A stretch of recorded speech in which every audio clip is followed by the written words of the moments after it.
Hello mga kaparot. Alam naman si Madam Mamay niya, no?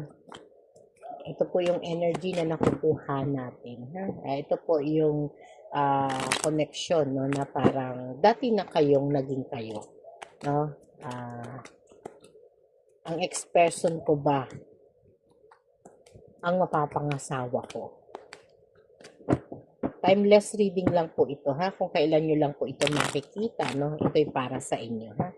At syempre, no, sa mga interesado po, no, na magpa-private reading, no, PM lang kayo, ha? Or diyan lang po, no, sa click nyo lang po yung description box namin. No? At sa mga gusto po, ano, magpa-live, magpa-reading po sa live, ha? Meron tayong black apps po, no? Okay po, no, ito na po, ha? Ang ex-person ko na ba ang mapapangasawa ko, no?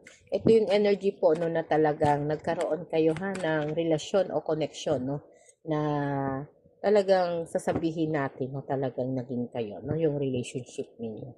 Pero syempre, no, may mga energy dito, no, na nauwi din, ha, sa hiwalayan, no. At yung hiwalayan na to ang naging dahilan po, no, na talagang para magkalayo kayo, ha. Pero syempre, sa tagal ng panahon, no, o lumipas po, no, yung ilang buwan o ilang linggo, yung iba matagal na rin, ha, na talagang hindi pa rin po, no, hindi pa rin po talaga nawawala yung pagmamahal, no, kahit may mga problema na dumating sa relasyon nyo, sa buhay ninyo, no.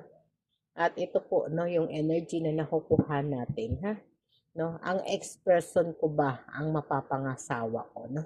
At ito po, no, andito yung ating ano, no, Eight of Cups, no, na talagang dumating po, no, sa connection